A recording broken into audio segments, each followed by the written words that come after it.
قیامت کی صبح تک ظالم کو یزید کے نام سے پکارا جائے گا اور مظلوم کو حسینی کہہ کے پکارا جائے گا. کوئی کسی آج دنیا میں آپ دیکھ لیں، اس وقت تو 73 یا 74 تھے، آج دنیا میں 1.70 ارب کے قریب مسلمان ہیں. کوئی اپنے بچے کا نام یزید کے نام پہ نہیں رکھنا چاہتا. تو سیدنا امام حسین رضی اللہ تعالیٰ کی جدوجہد کا پیغام واضح ہے کہ حق کے ساتھ کھڑا ہونا چاہیے، مصلحتوں کا شکار نہیں ہونا چاہیے، سچ کو سچ کہنا چاہیے، جھوٹ کو جھوٹ کہنا چاہیے. اور وقتی اور ذاتی آج اصل میں ہمارے لیے مسئلہ یہ ہو گیا ہے کہ ہم سیدنا امام حسین رضی اللہ تعالیٰ عنہ کا ذکر تو کر رہے ہیں، لیکن ہماری زندگیوں میں جو حسینی فکر ہے وہ کیوں نہیں ہے؟ اس کی کمی ہے، اس کو لانے کی ضرورت ہے. سیدنا امام حسین نے کہا جھوٹ نہ بولو. انہوں نے تو کربلا میں نماز نہیں چھوڑی. ہم اپنے گھر میں بیٹھے ہوئے نماز نہیں پڑھتے، چھوٹی چھوٹی باتوں پہ جو ہے وہ جھوٹ بولتے ہیں، ظلم کو برداشت کرتے ہیں اور ظلم کرتے ہیں. یہ سب چیزیں جو ہیں، اس بات کا ہمیں احساس ہونا چاہیے. اور پھر میں دعا یہ ضرور کہوں گا کہ جب تاریخ اسلام میں اور عالمی تاریخ میں جس طرح سیدہ زینب نے یزید کے دربار میں اور کربلا کے معرکے میں سیدہ زینب کا جو کردار ہے وہ کسی صورت فراموش نہیں کیا جا سکتا. انہوں نے یہ بتایا کہ سیدہ فاطمہ الزہرا رضی اللہ تعالیٰ عنہ کی تربیت کیا تھی. انہوں نے بتایا کہ نبی کا گھرانہ کیا ہوتا ہے. اور وہ شخص جو جب آپ مدینہ واپسی آپ کا قافلہ جا رہا تھا اور ایک شخص ساتھ ساتھ رہا، جب آپ مدینے پہنچ گئیں کہا دیکھو ہمارے پاس کچھ نہیں ہے، یہ ایک میرا کنگن بچا ہے، یہ تمہیں دے. اس نے کہا نہیں میں نے نہیں لینا. کہا نہیں یہ ہو نہیں سکتا ہے، تم نے ہمارا یہاں تک ساتھ دیا، تمہیں خالی ہاتھ بھیج دیں. یہ سیدہ زینب نے جس جرأت سے اور جس بہادری سے یزید کے دربار میں جو کچھ وہاں ہوا، آج ہم لوگ تاریخ کو بھلا کر پتہ نہیں کن اور یہی ہمارا مسئلہ ہے. آج کسی عام فرد کی بیٹی کی طرف کوئی انگلی اٹھائے تو وہ اسے معاف نہیں کرتا. یزید کے دربار میں تو رسول اللہ صلی اللہ علیہ وسلم کی بیٹیوں کی طرف انگلیاں اٹھائی گئی. اور یہی وجہ ہے کہ جو بات کہی تھی امام زین العابدین نے یزید کے دربار میں، کہا تھا کہ دیکھ آج بھی میرے نانا کا نام سر بلند ہے، مؤذن گواہی دے رہا ہے کہ آج بھی سر بلند ہے. بالکل. وَأَشْهَدُ أَنَّ مُحَمَّدًا رَسُولُ اللَّهِ. اور آج دیکھیں ہم میں سے ہر کوئی یہ چاہتا ہے کہ قیامت تو سیدنا امام حسین کے پرچم کے نیچے کھڑا ہو. لیکن یزید کی بدقسمتی دیکھیں کہ اس کی وکالت تو اس کے اپنے بیٹے نے نہیں کی. بالکل آپ درست کہہ رہے ہیں حافظ صاحب. جی بالکل، آپ نے جن واقعات کا بھی ذکر کیا اور جو آپ نے بڑی خوبصورت یہ بات بھی کی کہ واقعی ہم عملاً کیا کر رہے ہیں. ہم ذکر حسین تو کرتے ہیں لیکن جو حسینی فکر ہے اس سے کیوں محروم ہے. پروفیسر ناصر محمود صاحب، یہ سوال آپ کی طرف لے کے آؤں گی کیونکہ ماہ محرم میں جو امام حسین علیہ السلام کا پیغام اور جو کربلا کا مقصد وہ کیا ہے جو ہم اپنی زندگیوں میں اتارے پریکٹیکلی. جس طرح حافظ طاہر صاحب کہہ رہے ہیں کہ ہم جھوٹ بھی بڑے فخر سے بولتے ہیں، انہوں نے تو نماز میں اپنا سر کٹا دیا اور ہم گھر بیٹھے فارغ ہوتے ہیں اور نماز کی طرف ہم رجوع نہیں کرتے ہیں. تو پروفیسر صاحب آپ کیا سمجھتے ہیں، کیا پیغام دیا ہے اس واقعے نے، اس ماہ محرم نے، جو ہمیں اپنے پریکٹیکلی اپنی لائف میں اس کو عمل کرنا چاہیے؟ بسم اللہ الرحمن الرحیم. الحمدللہ وحدہ والصلاة والسلام علی من لا نبی بعدہ وعلی آلہ وصحبہ ومن تبعہ ومن والہ. یہ آپ نے بہت ہی خوبصورت اور آج کے دن کی مناسبت سے بہت ہی اہم سوال کھڑا کر دیا جو ہر مسلمان کو سوچنا چاہیے. اور یقیناً ہم سب کے لیے اسی میں رائے نجات ہے کہ ہم اس پر جتنا غور کریں، کیونکہ علامہ اقبال رحمۃ اللہ تعالیٰ علیہ نے فرمایا تھا رمز قرآن از حسین آموختم، کہ ہم قرآن کا جو اشارہ اور رمز ہے وہ ہم نے امام حسین علیہ السلام سے سیکھا. آپ امام حسین علیہ السلام کی زندگی اور کربلا کے واقعہ کو دیکھیں تو یہ 3 سطحوں پر کام کرتا ہے. ایک انفرادی سطح پر، ایک معاشرتی سطح پر اور ایک ریاست کی سطح پر. انفرادی سطح پر جو کام ہے جو حافظ صاحب قبلہ نے بھی اشارہ کیا، اس میں نماز ہے، قرآن کی تلاوت ہے، حسن سلوک ہے، رشتہ داروں کے ساتھ صلہ رحمی ہے، دشمنوں کے ساتھ بھی نیکی ہے، اچھا کردار ہے، اچھا اخلاق ہے، نیکی، تقوی، پرہیزگاری، یہ ساری چیزیں انفرادی سطح پر امام حسین علیہ السلام نے اور کربلا نے سکھائیں۔ انڈیویجول کو ان سے سیکھنا چاہیے کہ امام حسین علیہ السلام کی عبادت، امام حسین علیہ السلام کا ذکر و فکر، آپ کی بہن سیدہ زینب کا عاشورہ محرم کی رات میں بھی تہجد کو قضا نہ کرنا، قرآن مجید کی تلاوت کا کرنا، اتنی بڑی تکلیف پر صبر کا کرنا، یہ ہم میں سے ہر انڈیویجول کے لیے ضروری ہے کہ ہم اس سے لرن کریں، ہم اس سے سبق لیں اور اپنی زندگیوں میں ان چیزوں کو شامل کر کے ان اعلیٰ اخلاق اور صفات کے حامل افراد معاشرے میں کثرت کے ساتھ پیدا کریں اگر ہم امام حسین علیہ السلام سے محبت کرتے ہیں۔ دوسری چیز ہے سوشل سطح پر، معاشرتی سطح پر امام حسین علیہ السلام نے کیا سبق دیا؟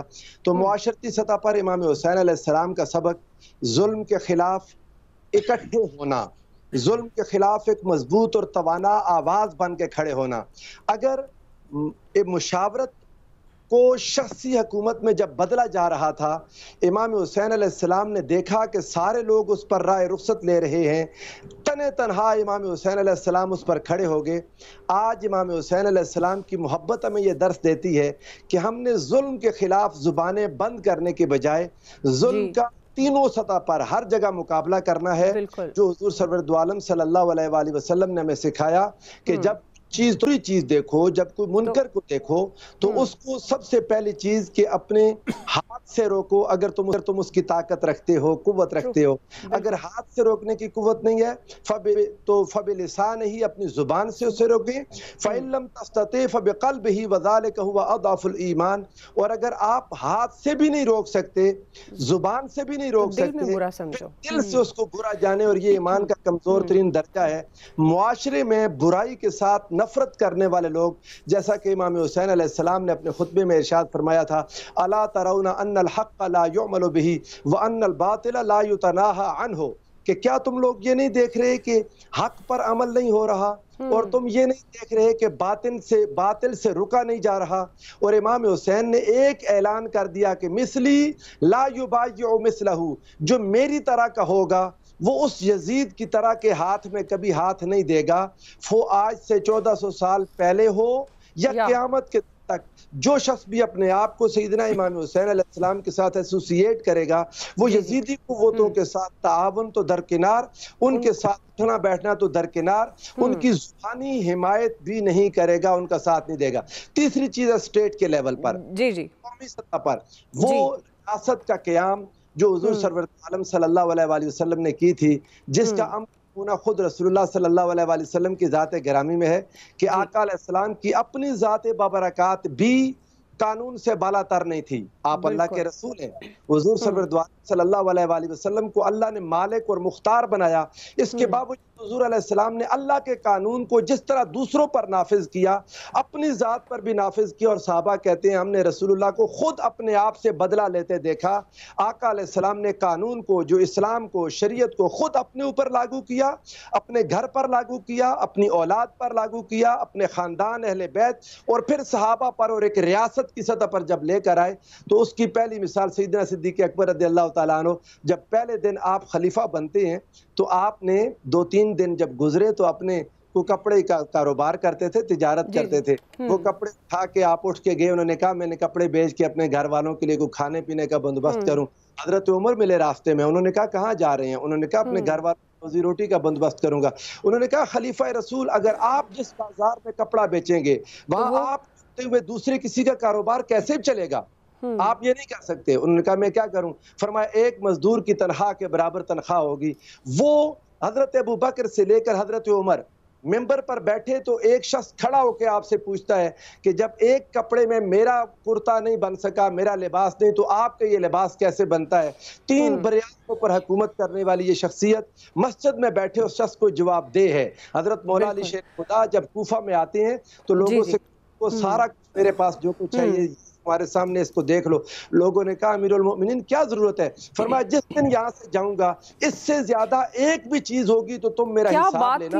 کیا بات تھی ان کے معاملات کی۔ بالکل پروفیسر صاحب، یہ یاد دہانی چلیں آج ہم اس دن میں یہ یاد دہانی اپنے دیکھنے والوں کو اور ہمارے لیے بھی، ہم خود بھی کون سا مکمل انسان ہے، مسلمان تو ایک دور ہونے کی بات ہوتی ہے، تو یہ ایک یاد دہانی ہے. اور جن شخصیات کی آپ بات کر رہے ہیں واقعتاً وہ ایک عملی نمونے تھے، اگر ان پر ہم عمل درآمد کر لیتے. امتیاز گل صاحب تو بچانے کے لیے امام حسین نے قربانی دے دی. جی بالکل. امتیاز گل صاحب، واقعہ کربلا تو ہمیں بہت سارے سبق سکھاتا ہے. جس طرح سے پروفیسر صاحب نے بڑی خوبصورتی سے 3 سطحوں پر بات کی، انفرادی طور پر، معاشرتی طور پر، ریاست یعنی قومی سطح پر بھی. تو آپ کو کیا لگتا ہے اس وقت تو ایک جو آپ صلی اللہ علیہ وسلم نے ایک سٹیٹ کا کانسیپٹ دیا اور اس کے بعد جو خلفۂ راشدین لے کر چلے، وہ تو قانون سب کے لیے ایک جیسا، اس میں کوئی امیر غریب نہیں ہے. لیکن آج آپ دیکھ رہے ہیں کہ کیا اب امیر کے لیے الگ قانون ہے، غریب کے لیے الگ قانون ہے، اور ظلم کی جو داستان رقم ہوتی ہے. ابھی یہ حالیہ واقعہ جو چھوٹی چھوٹی